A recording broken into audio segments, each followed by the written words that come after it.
மலைகளை உறுதியாக நிறுத்தி வைத்திருக்கிறோம். இன்று முன்னேற்றம் கண்டுள்ள நவீன மண்ணியல் விஞ்ஞானத்தில் டாக்டர் வில்லியம் கேம்பல் ஏற்கனவே சொன்னார், 1960 தட்டியல் கோட்பாடு விளக்கத்தின்படி மலைகள் எழுந்ததாக அவர் நம்மிடத்தில் சொன்னார். இன்றைய மண்ணியலாளர்கள் நமக்கு மலைகள் பூமியை உறுதியாக நிறுத்துவதாக சொல்கிறார்கள். எல்லோரும் சொல்லவில்லை, ஆனால் பலர் சொல்கிறார்கள். டாக்டர் வில்லியம் கேம்பல் சொன்ன கருத்தை ஆதரிக்கும் ஒரு மண்ணியல் விஞ்ஞான நூலை கூட நான் இதுவரையில் கண்டதே இல்லை. அப்படி ஒரு நூலை காட்டும்படி நான் அவருக்கு சவால் விடுகிறேன். மண்ணியல் விஞ்ஞானிகளோடு அவர் கொண்ட தனிப்பட்ட தொடர்பு ஆதாரமாக முடியாது, நிரூபிக்கப்பட்ட ஆவணமாக இருக்க வேண்டும். மேலும் பூமி என்ற பெயரில் ஒரு நூல் உள்ளது. எல்லா பல்கலைக்கழகங்களாலும் மண்ணியல் விஞ்ஞான பாடத்தில் பயன்படுத்தப்படுவது. அதன் ஆசிரியர்களுள் ஒருவர், அவரது பெயர் டாக்டர் பிராங்க் பிரஸ், முன்னாள் அமெரிக்க ஜனாதிபதி ஜிம்மி கார்ட்டரின் ஆலோசகராகவும் இருந்தார். மேலும் அமெரிக்க விஞ்ஞான ஆய்வுக்கூடத்தின் தலைவராகவும் இருந்தவர். அவர் தன்னுடைய நூலில் எழுதினார், மலைகள் ஆப்பு வடிவத்தில் உள்ளது, அவைகளுக்கு ஆழமான வேர்கள் உண்டு. மேலும் அவர் பூமியை உறுதியாக நிலைப்படுத்துவதே அவற்றின் இயக்கம் என்று சொல்கிறார். மேலும் திருக்குரான் சொல்கிறது, சூரா அல் அன்பியாவில் அத்தியாயம் 21 வசனம் 31, சூரா லுக்மான் அத்தியாயம் 31 வசனம் 10, மேலும் சூரா அல் நஹல் அத்தியாயம் 16 வசனம் 15 நாம் மலைகளை பூமியின் மீது உறுதியாக நிறுத்தி வைத்துள்ளோம், இல்லையெனில் உங்களோடு சேர்ந்து அதுவும் அசையும். குரான் சொல்கிறது, பூமி ஆட்டம் காணாது தடுப்பதே மலைகளின் செயல்பாடு என்று. மலைகள் பூகம்பத்தை தடுக்கும் என்று குரானில் எந்த இடத்திலும் சொல்லப்படவில்லை. ஆனால் டாக்டர் வில்லியம் கேம்பல் அவர் நூலில் எழுதியிருப்பதை இங்கும் சொன்னார். மலைப்பாங்கான பகுதிகளில் பூகம்பங்கள் நிகழ்வதாகவும் அவை பூகம்பத்தை உண்டாக்குவதாக சொன்னார். இதை நீங்கள் கவனிக்க வேண்டும். மலைகள் பூகம்பத்தை தடுக்கும் என்று குரானில் எங்குமே சொல்லப்படவில்லை. டாக்டர் வில்லியம் கேம்பலுக்கு அரபு தெரியும். அரபு மொழியில் பூகம்பத்தை குறிக்கும் சொல் ஜில்சால் அல்லது ஜல்சலா.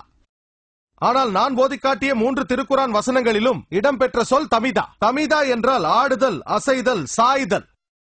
திருக்குரான் சொல்கிறது சூரா லுக்மானில் அத்தியாயம் 31 வசனம் 10, மேலும் சூரா அல் நஹல் அத்தியாயம் 16 வசனம் 15, மேலும் அவன் மலைகளை பூமியில் உறுதியாக ஊன்றியுள்ளான், அது உங்களோடு சேர்ந்து சரிந்துவிடக் கூடாது என்பதற்காக. அதாவது இதன் பொருள், மலைகள் இல்லை என்றால் நீங்கள் நடக்கும் போதோ அல்லது அசையும் போதோ பூமி உங்களோடு சேர்ந்து அசைந்திருக்கும். நீங்கள் சாய்ந்தால் அதுவும் சேர்ந்து சாய்ந்திருக்கும். நமக்கு தெரியும், பொதுவாக நாம் பூமியில் நடக்கும் போது அது ஆடுவதில்லை.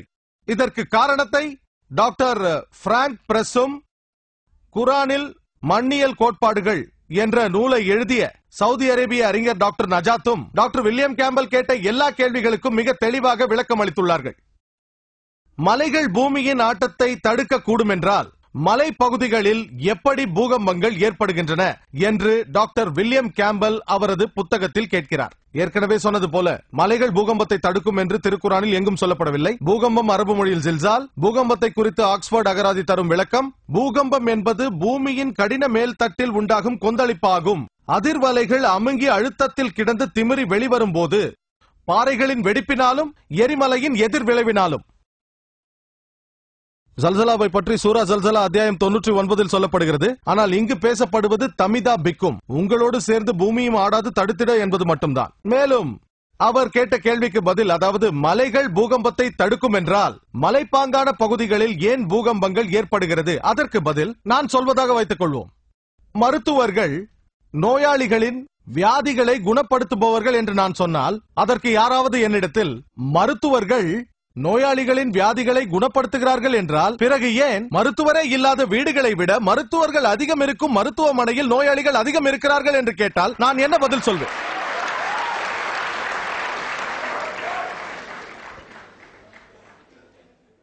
கடலியல் சம்பந்தமாக புனிதமிகு குரான் என்ன சொல்கிறது என்று பார்ப்போம். சூரா அல் ஃபுர்கானில் அத்தியாயம் 25 வசனம் 53, இரு கடல்களை ஒன்றிணைத்து வைத்திருப்பவன் அவனே, ஒன்று சுவையும் இனிமையும் வாய்ந்தது, மற்றொன்று உப்பும் கசப்பும் கலந்தது.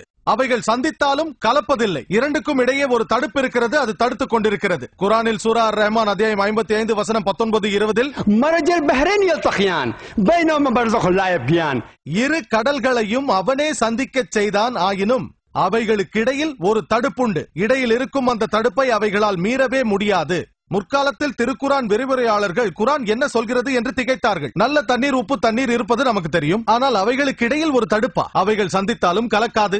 இன்று கடலியல் விஞ்ஞானம் வளர்ந்ததால் நமக்கு தெரிய வந்துள்ளது, அதாவது ஒரு நீர் மற்றொரு நீருடன் கலக்கின்ற போது தன்னுடைய சொந்த கூறுகளை இழந்து மற்ற நீரின் தன்மையை பெறுகிறது என்கிறார்கள். நீரின் இயல் மாற்றம் ஏற்படுகின்ற சரிவான பகுதி உண்டு. அதை குரான் பர்சக் கண்ணுக்கு புலப்படாத தடை என்கிறது.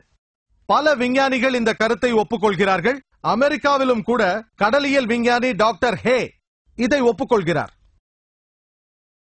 மேலும் டாக்டர் வில்லியம் கேம்பல் தனது புத்தகத்தில் இது ஒரு அவதானிக்கத்தக்க விஷயம்தான் என்கிறார்.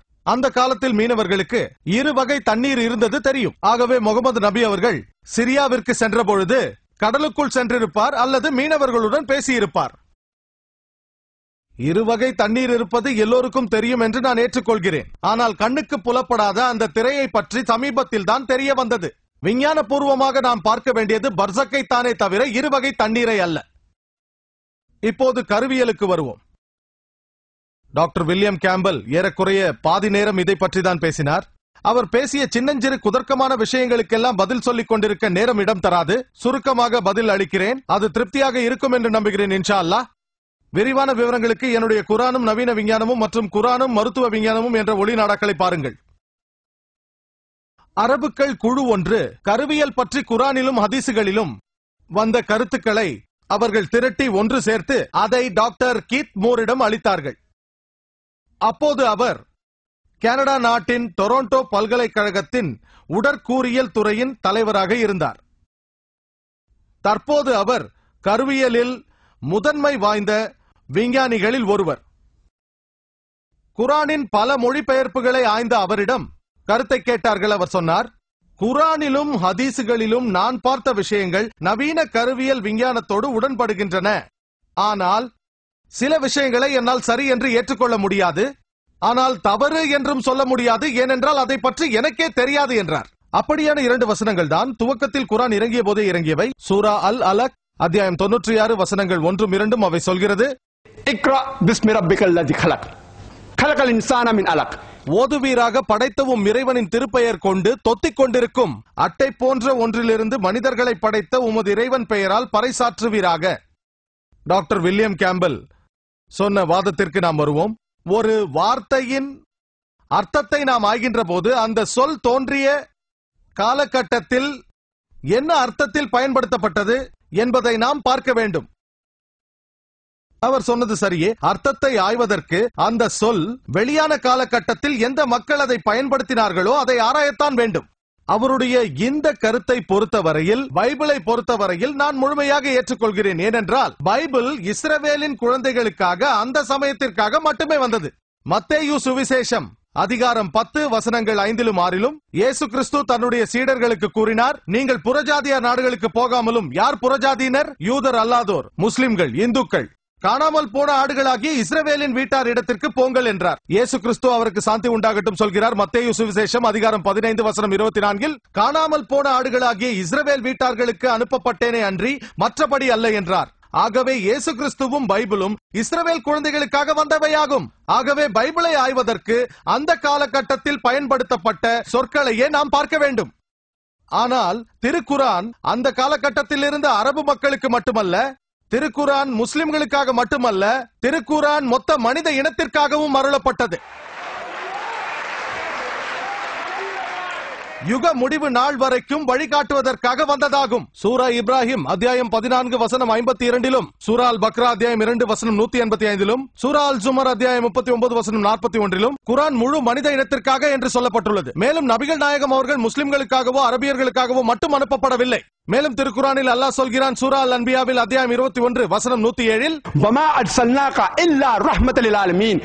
நபியே, உங்களை இந்த உலகத்தாருக்கு அருட்கொடையாகவே அன்றி நாம் அனுப்பவில்லை.